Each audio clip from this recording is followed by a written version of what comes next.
Of course we can be criticised because we sold this company to Jingye. Yes, I agree. But how many voices over there were speaking up at the time? And were they speaking up when Greg Clark, our business secretary, paid the wages of the Scunthorpe steel workers for many months? Were they speaking up when we saved Sheffield Forge Masters? This is a highly complex issue and we should be working together. So I support this bill. Now, I know that we can be critical of the government. Perhaps we should have acted sooner. And my honourable friend has been raising this point. I was sitting beside him when he raised it at the end of March and he called for nationalisation of this industry. But we've now got to work together to save our steel-making capacity. But this is a bit of a sticking plaster, we know that. It's quite dangerous.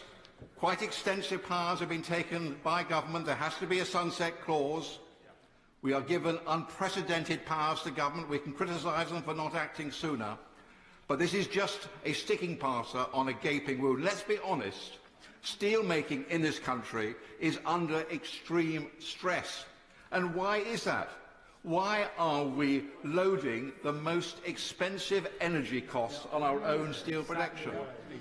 Why is Scunthorpe paying almost twice as much in energy costs as in South Korea or in America?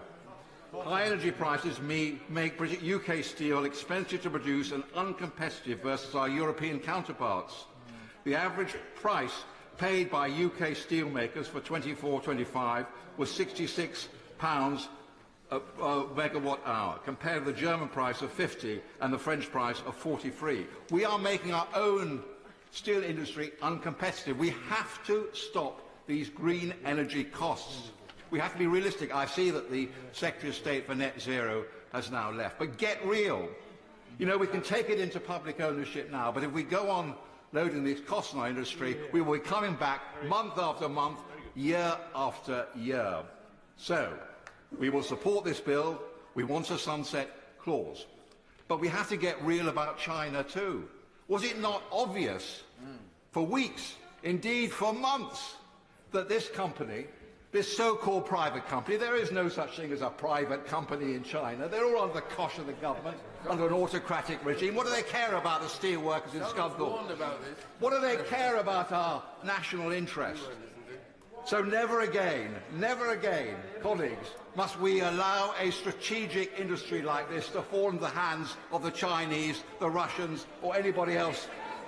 I'm going to give way. I'm going to finish in a moment. I've made my point. So, just try and... Oh, I'll give way to the honourable lady. Go on.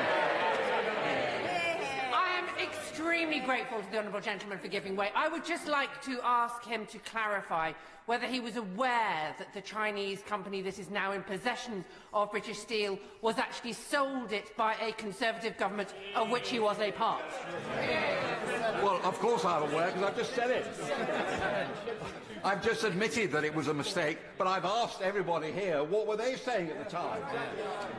Of course, silence. Silence! It's easy to be wise after the event, but I'm worried about my steel workers. I'm worried about their future.